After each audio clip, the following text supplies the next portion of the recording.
Al-Quran tidak menunjukkan tentang perilaku tersebut. Apabila Dr. William tidak dapat memahami Al-Quran, maka tidak lantas berarti Al-Quran salah. Al-Quran menyebutkan, mereka hidup dalam komunitas, membahas mengenai binatang dan burung yang hidup berkelompok dalam komunitas. Halnya manusia, ayat tersebut tidak membahas perilaku.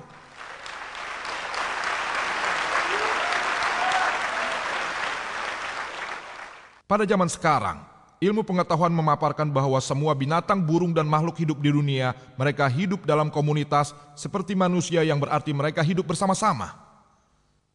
Saya akan membahas embriologi dari poin 8 dan 9 seperti yang Dr. William Campbell kemukakan. Dan saya akan menjawabnya dengan lebih detail. Poin-poin yang dikemukakannya dalam embriologi selain satu poin yang saya sampaikan dalam pidato saya, beliau mengatakan dari perkembangan yang disebutkan oleh Hippocrates dan Galon, beliau menunjukkan beberapa slide. Hal yang harus dicatat, hanya karena seseorang mengatakan sesuatu yang sama dengan Al-Quran, tidak lantas berarti Al-Quran telah meniru hal tersebut. Misalkan saya membuat pernyataan, tapi pernyataan saya itu telah dikatakan oleh orang lain. Hal tersebut tidak lantas berarti saya telah menjiplak. Itu mungkin saja, tapi mungkin juga tidak. Menggunakan pendekatan konflik dengan Al-Quran, ya, ia menjiplak. Mari kita analisa. Al-Quran tidak mengambil hal-hal yang salah dari Hippocrates. Apabila ia ingin menjiplaknya, ia akan menjiplak semua. Hal ini logis, kecuali apabila ia seorang ilmuwan. Baiklah, ini benar. Oh, ini salah, saya tidak akan menjiplak. Ini benar, saya akan menjiplaknya. Semua tahapan Hippocrates dan Galon tidaklah sama dengan Al-Quran. Hippocrates tidak berbicara tentang lintas seperti substansi. Mereka tidak menyinggung mudghah sama sekali. Pada bagian manakah mereka membahas hal tersebut? Pada saat itu Hippocrates dan Galon mengatakan bahwa bahkan wanita mempunyai cairan semen. Siapa yang mengatakan itu? Injil mengatakan dalam Imamat nomor 12 ayat 1-2 bahwa wanita memberikan benih. Jadi Injillah yang menjiplak Hippocrates.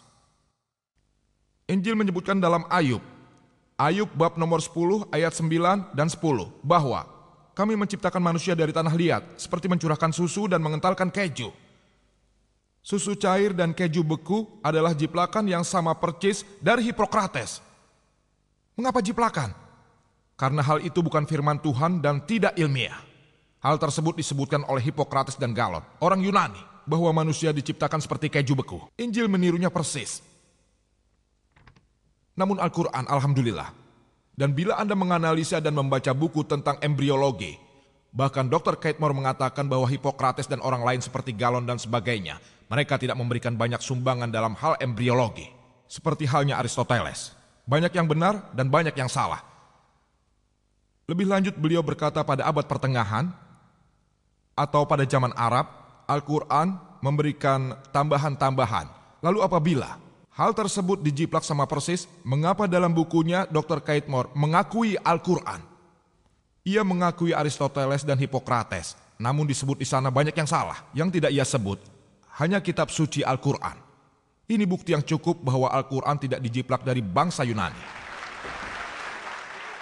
Anda akan memberitahu saya bahwa dunia berbentuk bulat, dijiplak dari bangsa Yunani. Saya tahu Pogorus, orang Yunani yang hidup pada abad 6 sebelum Masehi, yang percaya bahwa bumi berotasi.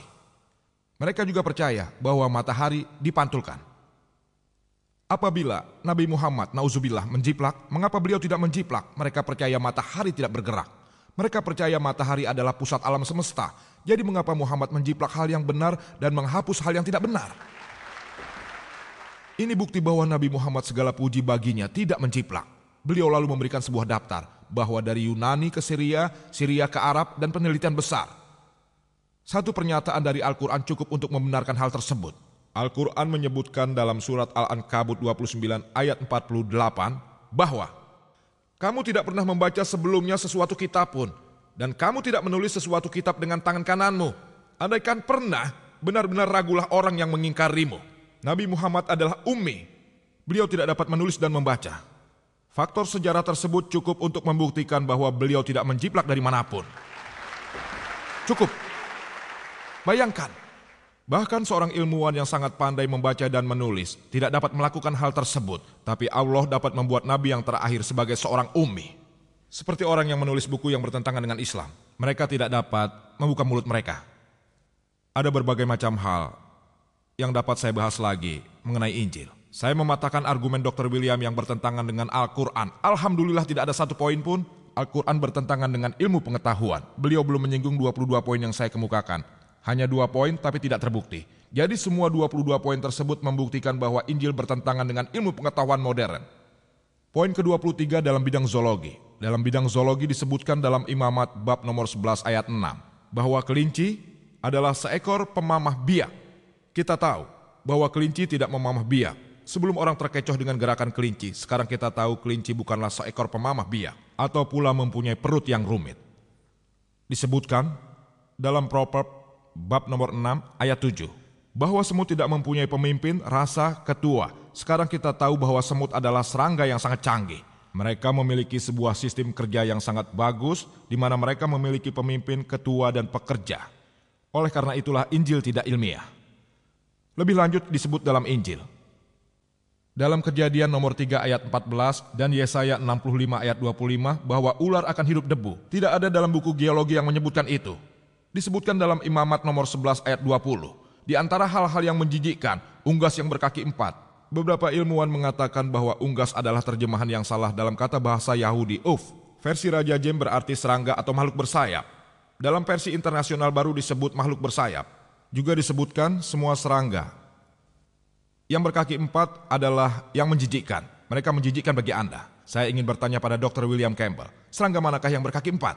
Bahkan seorang siswa SD yang baru lulus pun tahu bahwa serangga berkaki 6.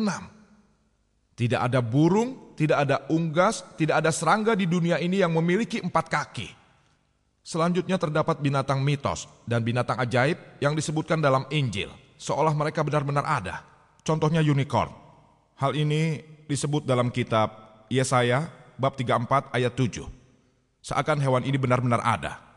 Tapi di dalam kamus, hewan ini digambarkan sebagai hewan dengan tubuh kuda dan juga bertanduk, yang merupakan sebuah mitos. Waktu saya habis, saya ingin menyampaikan permintaan maaf bila telah melukai perasaan orang Kristen.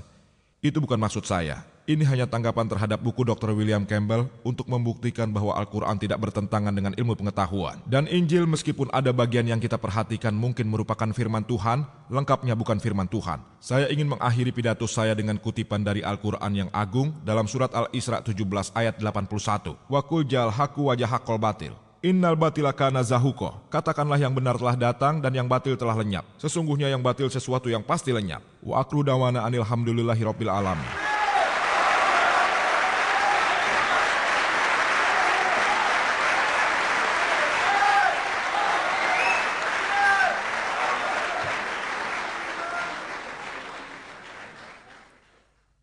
Terima kasih kepada Dr. Campbell, Dr. Zakir Naik atas presentasi Anda. Demikian juga atas tanggapannya.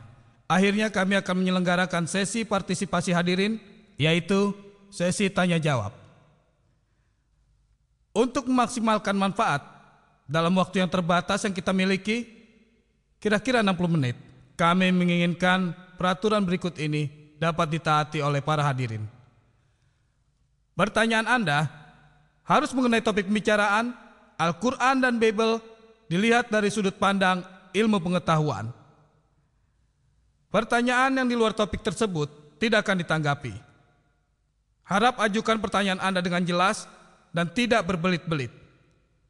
Ini bukan saatnya untuk memberikan kuliah. Demikian pula untuk pertanyaan bantahan bagi para penanya. Dr. William Campbell dan Dr. Zakir Naik harus menjawab pertanyaan tersebut dengan jelas dan tiap jawaban tidak boleh lebih dari 5 menit. 4 mikrofon telah disediakan di auditorium untuk pertanyaan yang diajukan. 2 mikrofon yang di samping panggung untuk pria dan 2 mikrofon di bagian belakang, lorong yang di tengah untuk hadirin wanita. Bagi mereka yang ingin mengajukan pertanyaan kepada Dr. William Campbell, harap mengantri di belakang mikrofon di sebelah kiri saya. Hadirin pria di bagian depan, wanita di belakang.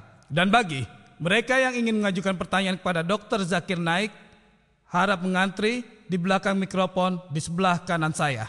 Hadirin pria di bagian depan, wanita di bagian belakang. Saya harap hadirin yang berada di balkon memaklumi kami. Kami senang ini adalah seminar yang dipenuhi para hadirin. Namun kami meminta kepada Anda yang ada di balkon dipersilahkan turun untuk memberikan pertanyaan.